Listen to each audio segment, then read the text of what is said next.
दोस्तों एक और मोस्ट इंपॉर्टेंट वीडियो के साथ मैं आपके सामने आ चुका हूं और इस वीडियो पे हम लोग जानेंगे कि आपको बोर्ड एग्जाम के लिए वो कौन कौन से निबंध हैं जिनको कि आपको तैयार करके जाना है बोर्ड एग्जाम देने से पहले, ठीक है। और आपको पता है कि निबंध ही एक ऐसा टॉपिक है जो कि पूरा 9 नंबर के लिए पूछा जाता है, ठीक है।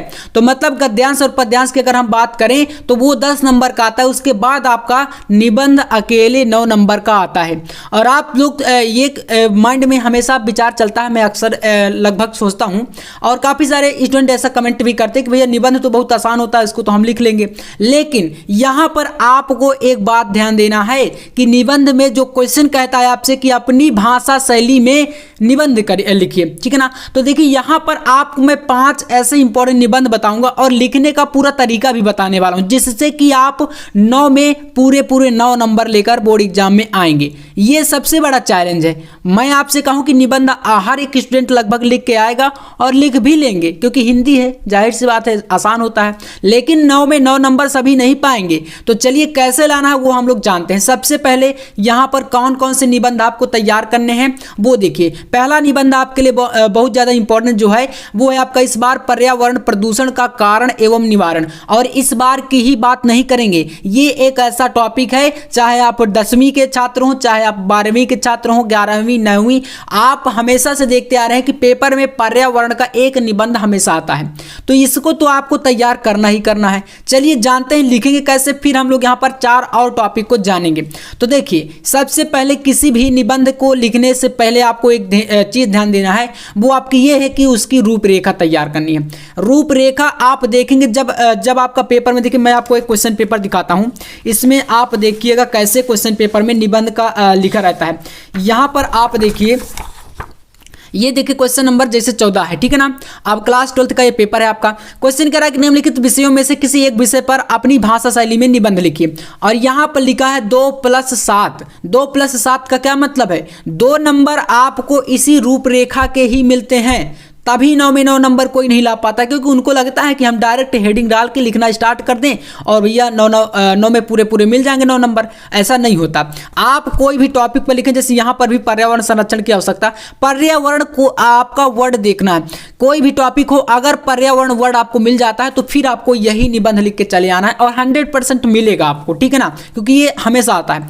तो ये रूपरेखा में देखिए कैसे लिखेंगे आप लोग। पहला डालेंगे यहाँ पर प्रस्तावना, इसके बाद प्रदूषण का अर्थ, तीसरा प्रदूषण के प्रकार, चौथा प्रदूषण के रोकने के उपाय और इसके बाद 5वां आप लोग इसमें डाल देंगे जो कि इंग्लिश में कंक्लूजन यानी कि उपसंहार। तो ये 5 हेडिंग हमेशा आपको निबंध पर्यावरण का लिखते टाइम तैयार करके जाना है, ठीक है ना। मतलब शुरू में इनको तैयार कर देना है और फिर आप लोग लिखना स्टार्ट करेंगे कॉपी पर। जैसे यहां पर देखिए आप प्रस्तावना, पहला हेडिंग हम लिखते हैं, इसका एक्सप्लेन करते हैं।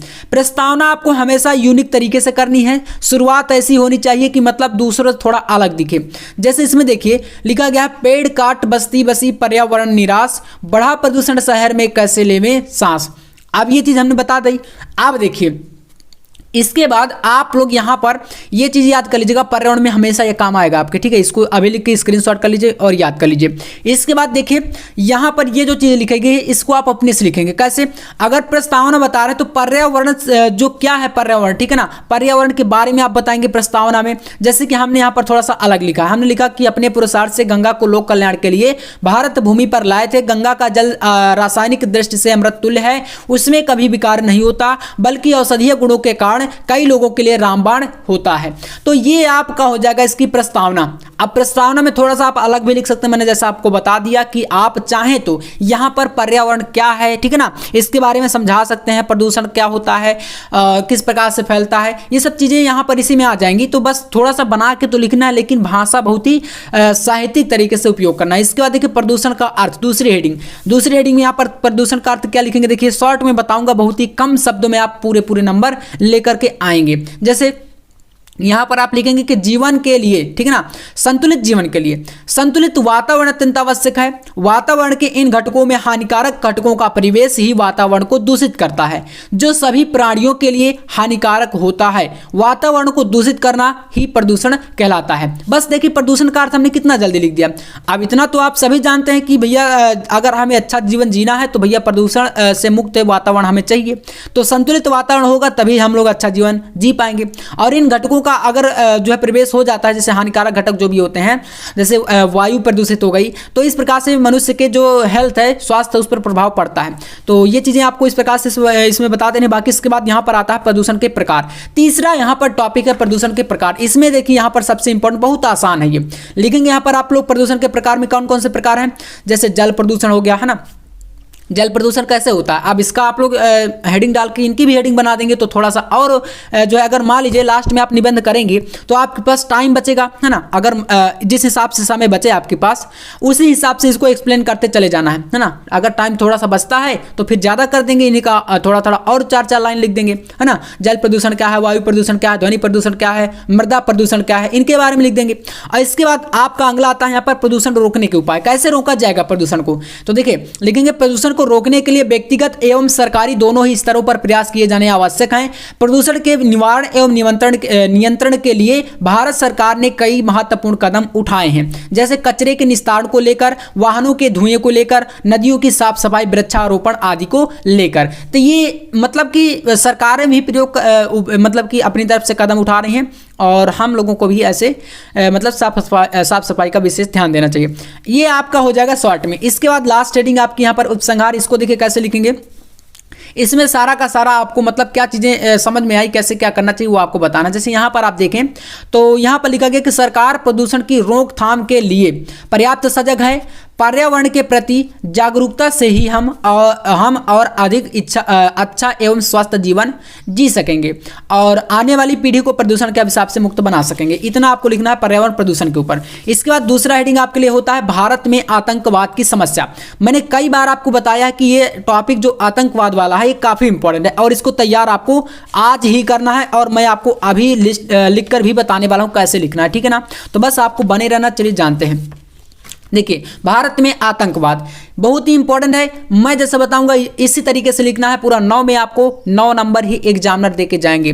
चलिए यहाँ पर देखिएगा रूपरेखा, इसकी भी आपको तैयार करनी है। जैसे कि आपको मैं बता रहा हूँ कि कोई भी निबंध आप लिखेंगे शुरू में जो 2 नंबर मिलता है वो रूपरेखा का ही मिलता है, क्योंकि निबंध में आप देखेंगे शुरू में लिखा रहता है 7 + 2, 2 + 7 करके ऐसा रहता है, तभी यहाँ पर 9 होता है ना। तो 2 नंबर जो रहते हैं ये आपको इसी रूपरेखा के ही दिए जाते हैं। तो यहाँ पर देखिए आतंकवाद में कौन कौन सी पहली प्रस्तावना होती है हमेशा, और लास्ट वाली उपसंहार होती है। ये 2 हेडिंग फिक्स रहती हैं, बीच में आपको बनाना। जैसे दूसरा इसमें है आतंकवाद के कारण और उद्देश्य क्या होते हैं, आतंकवाद भारत में कैसे होता है, भारत में आतंकवाद कैसा है ना, आतंकवाद के अंत के उपाय कैसे इसको, क्योंकि यहाँ पर समाधान भी पूछ रहा है आपसे, तो समाधान मतलब यही तो है आतंकवाद का अंत का उपाय। तो चलिए प्रस्तावना लिखते हैं पहले। देखिए प्रस्तावना में कि आतंकवाद पूर्णतः अनर्थकारी होते हुए भी अर्थ से भारी कद का है, जिसे क्षेत्रवाद, जातिवाद, मजहबवाद और संप्रदायवाद का बड़ा भाई कहा जा सकता है। तात्पर्य यह है कि इन सभी वादों का विभत्स रूप आतंकवाद है। वस्तुतः आतंकवाद एक ऐसी पशु प्रवृत्ति है जिसकी ना कोई जाति है, ना धर्म है, और ना समाज में कोई ना ही कोई राष्ट्र है। मतलब ना ही कोई समाज है, ना ही राष्ट्र है, वो कहीं भी आतंकवाद हो सकता है, ठीक है। जिसमें राष्ट्रद्रोह के प्रति राग और देशभक्ति के प्रति द्वेष भाव मुख्य रूप से रहता है। ये इसकी प्रस्तावना है। अब इसके बाद बात करेंगे सेकंड हेडिंग आपकी, जो कि हमने बनाए थे यहाँ पर, आतंकवाद के कारण और उद्देश्य। इसका कारण क्या है और इसका उद्देश्य क्या होता है, ठीक है। दूसरी हेडिंग लिखेंगे उद्देश्य और कारण। तो आतंकवादी व्यक्ति एक माध्यम होता है, उसके हाथ और हथियार किसी दूसरे व्यक्ति के होते हैं, दूसरे मतलब कि कोई दूसरा इनका मालिक होता है, और उसके हाथ और हथियार यहाँ पर किसी दूसरे के होते हैं। आतंकवादी तो लक्ष्यहीन होता है, उसे दिशा भी दूसरा व्यक्ति ही बताता है। अंतर्राष्ट्रीय प्रगति के दौर में प्रत्येक राष्ट्र एक दूसरे के प्रगति पथ पर पत्थर रखना चाहता है। आतंकवाद भी एक पत्थर ही है जो जाति, धर्म, भाषा तथा क्षेत्र आदि के माध्यम बनाकर प्रगति भी पथ पर गतिरोधक बना हुआ है। तो ये आपकी 2 हेडिंग हो गई। इसके बाद कह रहा है भारत में आतंकवाद। तो भारत में आतंकवाद कैसे है, तो ये तो बहुत ही अच्छा है, इसको आप एक्सप्लेन कर देंगे, आसान भी है। देखिए कैसे करेंगे, लिखेंगे भारत में आतंकवाद, ये हेडिंग है। लिखेंगे आप लोग आतंकवाद की आग से सर्वाधिक पीड़ित देश भारत है। हालत यहां तक आ पहुंची है कि 13 दिसंबर 2001, ठीक है ना, आपको ये डेट याद रखना है, को हमारी संसद पर भी हमला हुआ है और इसमें पाकिस्तानी खुफिया एजेंसी ISI के हाथों की पुष्टि की गई। ऐसा ही हमला जम्मू कश्मीर विधानसभा पर भी हो चुका है। हमारे भारत में आतंकवाद का सिर दिनों दिन उठता ही जा रहा है। कश्मीर की स्थिति ऐसी है कि वह अपनी व्यथा कथा को सुना नहीं पा रहा है। बस ये आपको बता देना भारत में इस प्रकार से आतंकवाद है। ठीक है, इतना कर देंगे। अगली हेडिंग इसमें क्या देखिए, आतंकवाद के अंत के उपाय। चलिए इसको जानते हैं, किस प्रकार से आतंकवाद को दूर किया जा सकता है, इसका अंत किया जा सकता है। देखिए लिखेंगे, आतंकवाद के अंत के लिए हमें युद्ध स्तर पर जूझना पड़ेगा। आज सद्भावना के प्रचार प्रसार की आवश्यकता है। युवा पीढ़ी जो भटकाव के रास्ते पर है उन्हें विश्वास में लिया जाए और उनमें देशभक्ति की भावना का प्रचार प्रसार किया जाए। आतंकवादियों से किसी भी प्रकार का समझौता राष्ट्र के लिए घातक सिद्ध होगा और उन्हें देशद्रोह के आरोप में मृत्युदंड दे दिया जाए। प्रशासन को चुस्त दुरुस्त बनाया जाए। अंतर्राष्ट्रीय स्तर पर आतंकवाद को बढ़ावा देने वाले राष्ट्रों के विरुद्ध संघर्ष किया जाए। ये आपका हो जाएगा आतंकवाद का अंत का एक महत्वपूर्ण उपाय। इसके बाद उपसंहार में देखिए, यहाँ पर आपको लास्ट हेडिंग कैसे लिखनी है, तो ये आपके सामने है उपसंहार। ठीक है, इसमें देखिए यहाँ पर लिखेंगे कि आतंकवाद और भारत क्रमशः मृत्यु और जीवन जैसे एक दूसरे से जुड़े हैं या सामने खड़े हैं। ठीक है ना। आप देखिए इसके बाद लिखना है कि अतः प्रत्येक जनता का उत्तरदायित्व है कि वह इसको समाप्त करने के लिए अंत तक संघर्ष करे। किसी देश में अशांति और आतंक फैलाना उस देश में अस्थिरता की आग फैलाना है। इससे शत्रुओं को तो बल मिलता ही है, जन धन की भी बहुत हानि होती है। प्रगतिवादी योजनाओं के प्रगति के पांव रुक जाते हैं। प्रशासन का पूरा समय आतंकवाद से निपटने में लग जाता है। ठीक है, भारत के जन जन का यह नैतिक कर्तव्य है कि वे आतंकवाद के विरुद्ध आवाज उठाएं। तो ये आप देख सकते हैं, इतना आपको लिखना है यहाँ पर। इससे मिलेगा आपको पूरा 9 नंबर यहाँ पर आतंकवाद के ऊपर। ठीक है, तो ये आपके 2 टॉपिक यहां से कंप्लीट हैं और अगर इतना करके जाएंगे तो 9 नंबर आपका फिक्स होगा। तीसरा आपको टॉपिक एक तैयार करना है, बेरोजगारी की समस्या। तो मैं आपको चलिए इसको भी करा देता हूं और यहीं पर आपको देखिए अब जो भी वीडियो आएंगी इसी प्रकार से आएंगी और एक वीडियो के माध्यम से आपका सारा टॉपिक आप क्लियर करेंगे। ठीक है ना, जिस पर हम लोग यहाँ पर जिसकी शुरुआत करेंगे उसको पूरा खत्म करके ही जाएंगे। तो बेरोजगारी की समस्या को समझिए। यहाँ पर पहले इसकी भी रूपरेखा वैसे ही तैयार करनी है। प्रत्येक निबंध में रूपरेखा सबसे इंपॉर्टेंट, चाहे आप किसी भी टॉपिक पर लिखेंगे इसी प्रकार से रूपरेखा लिखेंगे। बाकी पेन तो आप जानते हैं कि लाल पेन तो यूज करना नहीं है, नीला और काला के पेन के अलावा। तो प्रस्तावना हो गई। बेरोजगारी का अर्थ क्या होता है, बेरोजगारी की समस्या और समाधान, कैसे इसको दूर किया जा सकता है। इसको समाधान मतलब जानते हैं ना, दूर करने के उपाय। और इसका उपसंहार लिखें आप लोग 4 से 5 ही हेडिंग, लेकिन जितना लिखे बहुत अच्छे तरीके से लिखें। चलिए प्रस्तावना को समझिए। देखिए कहावत है कि बेकार आदमी का दिमाग शैतान का घर होता है। ठीक है ना, जैसे कि जो बेकार घूमते रहते हैं, किसी भी मतलब काम में नहीं लगे होते हैं, तो उनके दिमाग में अजीब अजीब तरीके मतलब वो आते रहते हैं। अगर कोई व्यक्ति अपने काम में लगा तो उसका दिमाग एक काम में स्थिर हो जाता है, तो वो मतलब कि बेकार नहीं माना जाएगा। ठीक है, तो बेरोजगारी की समस्या हमारे देश में एक प्रमुख समस्या है। अब कैसे बेरोजगारी फैल रही है, आजकल पढ़े लिखे युवक भी बेरोजगारी के मतलब कि कारण परेशान हैं। मतलब जो पढ़े लिखे लोग भी हैं वो भी बेरोजगार हैं, क्योंकि लोगों ने अपना परंपरागत जातीय व्यवसाय छोड़ दिए हैं। मतलब कि जो पुरानी परंपरा है, कुछ लोग जैसे मान लीजिए कोई मिट्टी के बर्तन बना रहा है, कोई कुछ कर रहा है, तो उन सभी को छोड़कर लोग अब मतलब अपना व्यवसाय छोड़ करके वो सभी गवर्नमेंट जॉब चाहते हैं, तो जिसके कारण बेरोजगारी फैल रही है।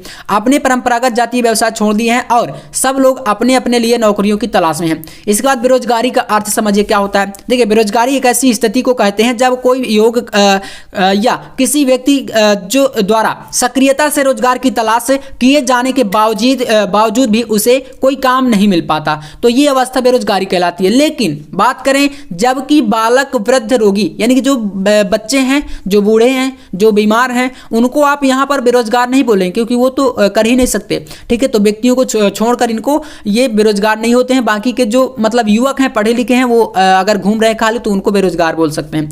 ये हो जाएगा बेरोजगारी की समस्या का समाधान। देखिए तो इसका पहले तो यहाँ पर जनसंख्या वृद्धि। अब यहाँ पर जनसंख्या वृद्धि, अगर आपके पास मैंने बताया ना कि टाइम बचे तो फिर इनका एक्सप्लेन करना है आपको। जैसे जनसंख्या वृद्धि कैसे इसमें बेरोजगारी आ रही, लोगों की संख्या बढ़ रही है, रोजगार कम हो रहे हैं, तो इस प्रकार से ये मतलब कि कंपटीशन बढ़ रहा है, तो यही एक रीजन है।